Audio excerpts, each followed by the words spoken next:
Good morning. কেমন আছো তোমরা সবাই? আশা করছি অনেক ভালো আছো আর অনেক সুস্থ আছো। আমিও ভালো আছি তোমাদের ভালোবাসায়। দীপিকার ফ্যামিলি থেকে আমি দীপিকা, রানাঘাটের ছোট্ট একটা গ্রাম থেকে চলে এসেছি সুন্দর আরও একটি নতুন ব্লগ নিয়ে।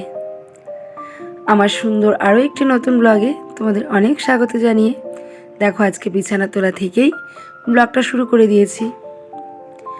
আর এখন বাজে সকাল 8টা, কাটায় কাটায় 8টা, এবং 8টা থেকেই ব্লগটা শুরু করলাম।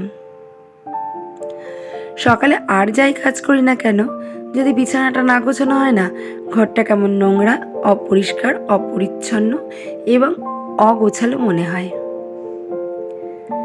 আর ঘরটা যদি পরিষ্কার থাকে, বিছানাটা যদি পরিষ্কার থাকে, তাহলে দেখবে মনটাই কিন্তু ভালো হয়ে যায়।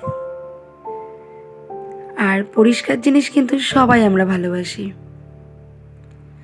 সকালে ঘুম থেকে উঠে মোটামুটি বাসি কাজটা সবই হয়ে গেছে, আর বাসি কাপড়টাকেও চেঞ্জ করে নিয়েছি। আর সকালে গপুকেও কিন্তু ঘুম থেকে তুলে দিয়েছি। গপুকে ঘুম থেকে তুলে ব্রেকফাস্ট করিয়ে তারপর কিন্তু আমি সমস্ত কাজে আবার হাত লাগিয়েছি। দেখো সুন্দর করে কিন্তু বিছানাটা গুছিয়ে নিয়েছি। আর ওপাশে যে জামা কাপড়গুলো দেখলে না, ওগুলো সব কালকে বিকেলের তোলা, মানে ভাঁজ করা হয়েছিল না, তো সেগুলোকেই ভাঁজ করে নিলাম।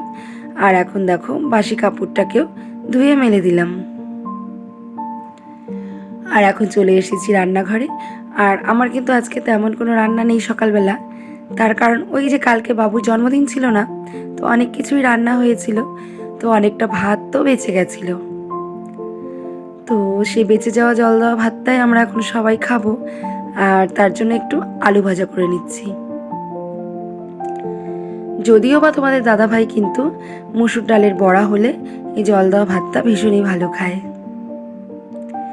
তো যাই হোক, আজকে আলু ভাজে নিলাম, আর আলু ভাজা দিয়েই খেয়ে নেবে।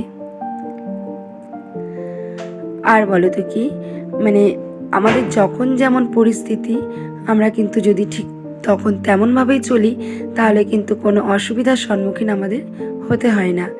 আর যখন যেমন পরিস্থিতি আমাদের হিসেব করে তখন তেমনভাবেই চলতে হবে।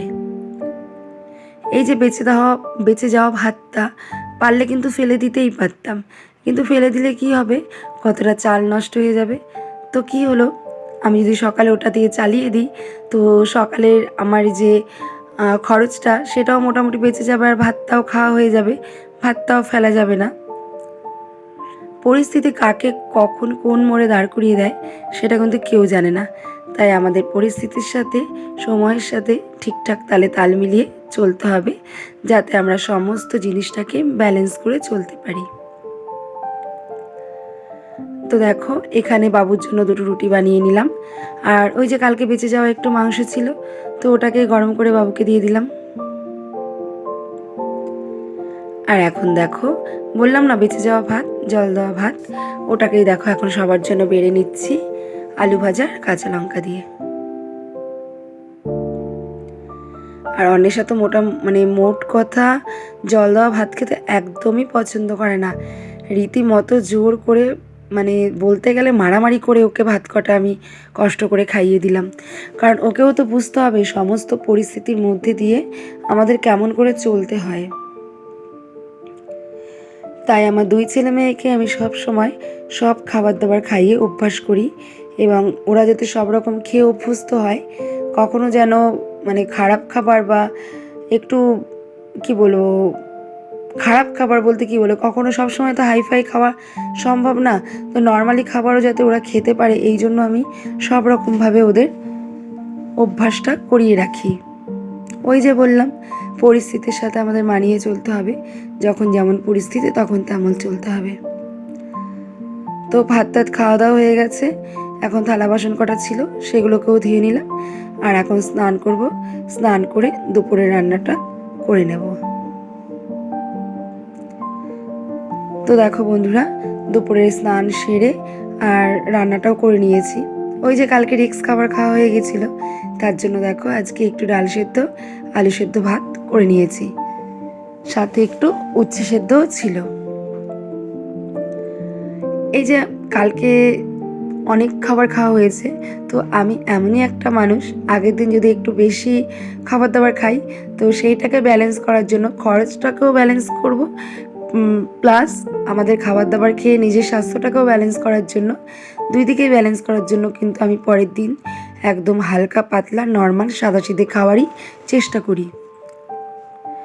যেহেতু কালকে রিস্ক খাবার ছিল তাই আজকে এখন একটু নর্মাল খাবার খেয়ে নিলাম, এতে আমার খরচটাও ব্যালেন্স হয়ে গেল প্লাস স্বাস্থ্যটাও ব্যালেন্স হয়ে গেল। তো খাওয়া দাওয়ার পরে দেখো অনেকটা টাইম একটু রেস্ট করেছিলাম, মানে ঘুমিয়েছিলাম, একটু অভ্যাস হয়ে গেছে, একটু না শুলে আর ভালো লাগে না।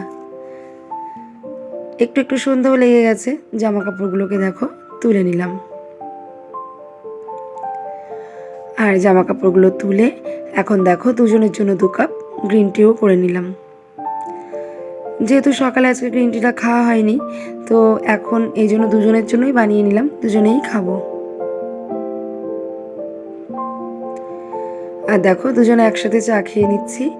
আর সকালে গ্রিন টি বানানো হয়নি তার একটাই কারণ, তোমার দাদাভাই গেছিলো মাল জমা দিতে, আর সেখান থেকে আর কি চা খেয়ে এসেছিলো, এই জন্য বাড়িতে আর বানানো হয়নি।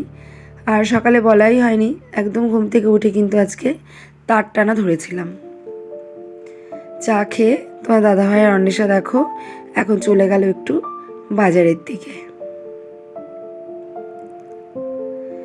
দেখো বাজার থেকে কত কিছু কিনে এনেছে, কত কিছু বলতে ওর নিজস্ব প্রয়োজনীয় জিনিস। দেখো ট্রাকস্যুট এনেছে, ট্রাকস্যুটের কাপড়টা ভীষণই ভালো ছিল, খুবই ভালো ছিল। প্রথমে একটা এনেছিল তো সেটা একদমই মানে চাপা, যেহেতু বড় হয়ে গেছে ওটা একদমই বাজে লাগছিল, তো ওটাকে পাল্টে আবার দেখো এটা নিয়ে এসছে। আর এই দেখো আরেকটা ট্রাকস্যুট, দুটো প্যান্টের কাপড়ই খুবই ভালো, আর এই প্যান্টটা তো ব্র্যান্ডেড, ভীষণই ভালো, কোনো কথা হবে না।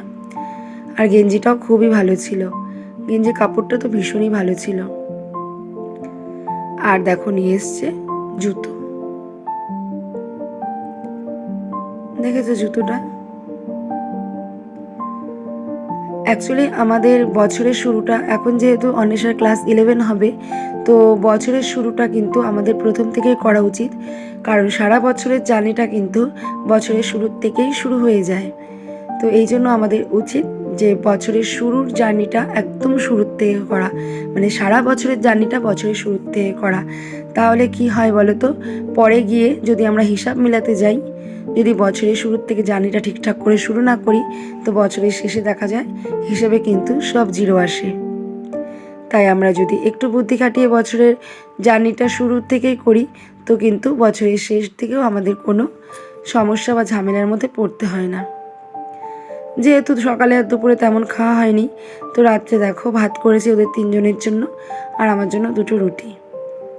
তোমার দাদাভাই এক পদ দিয়ে খেতে পারে না, তাই একটা ডিমের অমলেট আর সকলের জন্য ডিমের ঝোল, আর আমিও ডিমের ঝোল দিয়েই কিন্তু রুটি খেয়ে নিয়েছিলাম। তো আমার ভিডিওটি কেমন লাগলো, অন্বেষার ড্রেসগুলো কেমন লাগলো তো অবশ্যই কমেন্ট করে জানিও। আর ভালো লাগলে চ্যানেলটাকে লাইক করে দিও, সাবস্ক্রাইব করে দিও, আর শেয়ার করে পাশে থেকো। তো এখনকার মতো টাটা, গুড নাইট, দেখা হবে নেক্সট দিন সেম